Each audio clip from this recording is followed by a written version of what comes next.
লাগে উহিৰ ববক আমাক লাশটা লাগে মানুহটো নোহোৱা হৈছে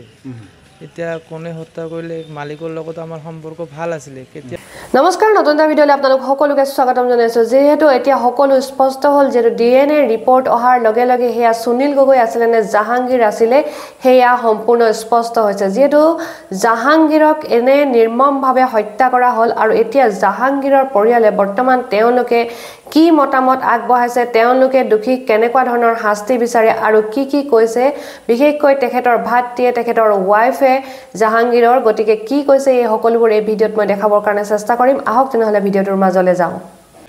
যে সেই মৃতদেহটো আসলে জাহাংগীৰ হুছেইনৰ তুমি ভাতৃ আপুনি ভাতৃ নহয় জানো কি ভাবিব এইটো সময়ত কোনে হত্যা কৰিব পাৰে স্যাৰ এতিয়া মালিকৰ ঘৰৰ পৰা এই মানুহটো নোহোৱা হৈছে এতিয়া কোনে হত্যা কৰিলে মালিকৰ লগত আমাৰ সম্পৰ্ক ভাল আছিল কেতিয়াও বেয়াকে সম্পৰ্ক এটা হোৱা নাছিল যে আজি গালি বা কিবা কিবি তেনেকুৱা হোৱা নাছিল কিন্তু এতিয়া মই কেনেকৈ ভাবিম যে আমাৰ মালিকে কৰিলে নে কোনো আন কোনোবাই কৰিলে এনেকুৱা শত্ৰু আছিল মই কেতিয়াও নাজানো নহয় মই এটা কথা সুধিছোঁ মই মালিকে কৰিছে নে কোনে কৰিছে মানে সুনীল গগৈ হত্যা কৰিছে বুলি মই ক'ব বিচৰা নাই কিন্তু কথা হ'ল কি কোনে হত্যা কৰিব পাৰে যে জাহাংগীৰৰ লগত কাৰোবাৰ শত্ৰুতা আছিলে নেকি কিয় হত্যা কৰিলে জাহাংগীৰক কিয় হত্যা কৰিলে কোনে হত্যা কৰিব পাৰে আপোনাৰ মনত কি ধাৰণা হৈছে মোৰ মনত তেনেকুৱা শত্ৰুতা আছে বুলি মই নাজানো স্যাৰ মানে মই একেলগে আছোঁ আজি 1.5 বছৰমান হ'ল কিন্তু কোনো শত্ৰুতা বা মোৰ লগত মানে মই নাজানোৱে তেনেকুৱা যে কোনো শত্ৰুতা আছে বুলি আৰু সেইজন তেনেকুৱা মানুহ নাছিলে যে কোনোবাই যদি থাপুৰিয়াই থৈ যায় তথাপি উঠি কথা এখন নকয় কাৰ কথা ক'লে এইটো আমাৰ দাদাৰ কথা ক'লোঁ জাহাংগীৰৰ কথা এই এনেকুৱা সাদা সিধা মানুহ আছিলে আৰু জানিব পৰা মতে সুনীল গগৈৰ পৰা 5 লাখ টকা পাবলৈ আছিলে নেকি আপোনাৰ দাদাই আপোনাৰ জাহাংগীৰ হুছেইনে পাবলগীয়া আছিলে নেকি 5 লাখ টকা এই কথাটো ইতিমধ্যে জাহাংগীৰৰ পত্নীগৰাকীয়ে দাবী কৰি আছে আপুনি কি জানে স্যাৰ এতিয়া আমাৰ জাহাংগীৰ দাদাই ঘৰলৈ গৈছিলে ঈদত যেতিয়া ঘৰলৈ গৈছে হয়তো তাৰ মানুহজনে কৈও আহিব পাৰে কিন্তু মোৰ জানা মতে মই ইমানখিনি নাজানো এতিয়া কাম কৰিছোঁ আজি এতিয়ালৈকে হিচাপটো হোৱা নাই এতিয়া হিচাপটো হ'লে কিমান আছে কিমান নাই বহিতে ওলাই যাব স্যাৰ এতিয়া হয়তো দাদা ক'ব পাৰে তাৰ মানুহজনক যে মই তাত ইমান দিন আছোঁ মানে আগতে ধেমাজিত আছিলোঁ ধেমাজিৰ পৰা ইয়ালৈ আহিছে ইয়াত 1.5 বছৰমান হৈ গ'ল এতিয়া কিমান কি পাব লগা আছে হিচাপটো কৰিলেহে ওলাব এতিয়া আকৌ সুধিছোঁ যে যিহেতু ডিএনএ পৰীক্ষাৰ যিটো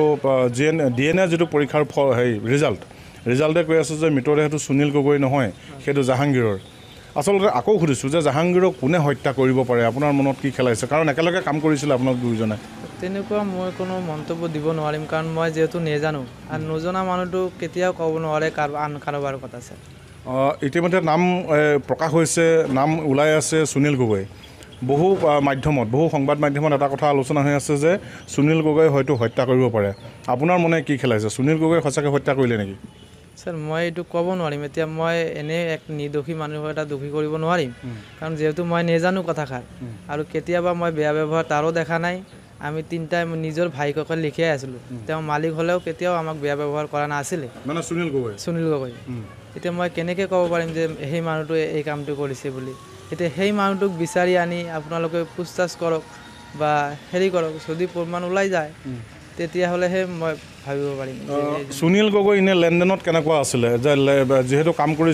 কাম কৰিছিলে আপোনালোকে যথেষ্ট টকা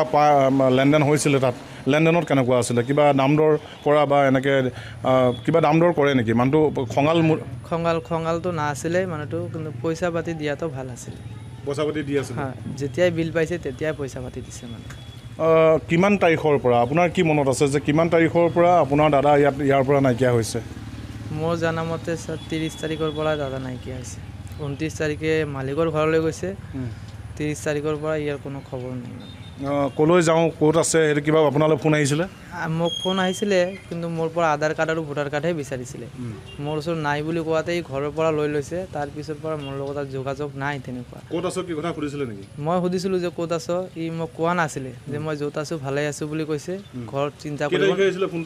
ফোনটো স্যাৰ 30 তাৰিখে হ'ব পাৰে স্যাৰ মানে মোবাইলতো আছে মোৰ মোবাইলটো মোটামুটি 11টাৰ দিকে 11টা বজাত তাৰপিছৰ পৰা এনে ফোন কৰিলে এতিয়া কি কয় তাৰ নম্বৰটোত ফোন কৰিলে কি বুলি কয় সুইচ অফ বুলি কৈ দিয়ে এটা সুইচ অফ বুলি কয় ওই সিদিনাৰ পৰাই আজিলৈকে সুইচ অফ বুলি কৈ দিয়ে ফোনটো আকৌ সুধিছোঁ যে যদি জাহাংগীৰক হত্যা কৰিছে নিতান্তই কাৰোবাৰ লগত শত্ৰুতা থাকিব লাগিব বা কিবা লেনদেনৰ প্ৰশ্ন থাকিব লাগিব আৰু যিটো অৱস্থাত মৃতদেহটো পোৱা গৈছে মুণ্ডহীন মাথাটো ইতিমধ্যে কাটি লৈ গৈছে হাত ভৰি কাটি পেলাইছে তাৰপিছত জ্বলাই দিছে এটা পৰিকল্পিত হত্যাকাণ্ড এইটো নিজেই মৰা নহয় বা নিজেই বা ছুইচাইড কৰা নহয় আত্মহত্যা নহয় কোনোবাই মাৰিছে কোন থাকিব পাৰে অন্তৰালত স্যাৰ এতিয়া মই কেনেকৈ জানিম ইয়াৰ যদি কিবা ব্যক্তিগতভাৱে শত্ৰুতা থাকিবওতো পাৰে আৰু চব কথা নিজৰ ভাইক নকয় নহয় আৰু যেটো আমি দুটা ভাই ককাই একেলগে থাকিলে কি হ'ব মানে ইয়াৰ যিখিনি সমস্যাৰ কথা মোকতো নকয় কাৰণ ই ডাঙৰ মই সৰু মোৰ সমস্যাখিনি ইয়াক কৈ দিছোঁ বাৰু কিন্তু ইটো মোক নকয় ইয়াৰ সমস্যাৰ কথাখিনি এতিয়া মই কেনেকৈ জানিম ছাৰ এতিয়া প্ৰশাসনে মানুহটোক বিচাৰি এতিয়া মোৰ দাদাৰ যদি বডি হয় এতিয়া সেই আমাৰ মালিক সুনীল গগৈ কলৈ গ'ল সেই মানুহটোক বিচাৰিব লাগে আৰু তাক পুছতাছ কৰিব লাগে এইটোৱে কথা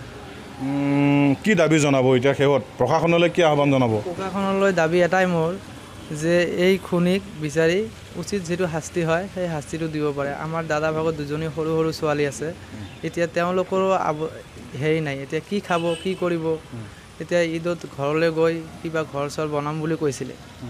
মোকো কৈছিলে যে একেলগে ভোটত যাবলৈ দিয়া নাই দাদাক মই প্ৰথম ভোট কাৰণে মই গৈছোঁ যেনে তেনে আৰু দাদাক মালিকে যাবলৈ দিয়া নাই যে ভোটত যোৱা বাদ দে একবাৰ ঈদত পইচা পাতি লৈ গৈ ঘৰ চৰ বনাবি মানে ঘৰ চৰ অৱস্থা ভাল ভাৱতে কৈছিলে নে বেয়া ভাৱত ভাল ভাৱতে কৈছিলে মানে আপোনালোকে হয়তো দেখিছে চাগে নিউজত ঘৰটো কেনেকুৱা আছিল অৱস্থা সেইকাৰণে কৈছে ঈদত একেবাৰে গৈ ঘৰ চৰ আৰম্ভ কৰি থৈ আকৌ আহিবি সেইটো হিচাপত এতিয়া আমাৰ দাদাই নগ'ল ভোট দিবলৈ যে এই যোৱা কালি ঈদত ঘৰলৈ গ'লহেঁতেন তাৰ আগতে এইটো ঘটনা হৈ গ'ল এতিয়া যিখিনি হাৰাব লগা হেৰালোঁ এতিয়া হিচাপ কৰি যদি যা 2-4 টকা পাবলৈ আছোঁ এতিয়া হিচাপটো কৰি মোক ভোট দিলে মানে আৰু এই কাগজখন অহাৰ পিছত যদি আমাৰ দাদাৰ বডি ওলায় সেই বডিটো দিলে মই ঘৰলৈ যাম আৰু প্ৰশাসনৰ ফালত এটাই দাবী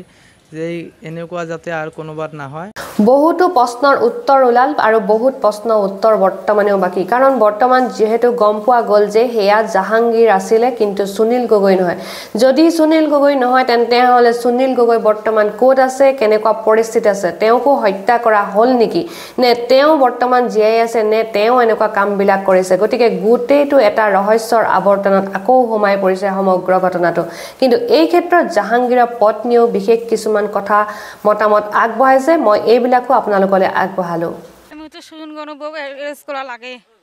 শাস্তি দেওয়া লাগে উইর বউক আমাক লাশটা লাগে উইর বউক শাস্তি দেওয়া লাগে এরেস্ট করা লাগে উইর বউ আমাক লাশটা লাগে সুনীল গগৈ ক'ত আছে সুনীল গগৈ ক'ত আছে বিচাৰিব লাগে উৎকি আনো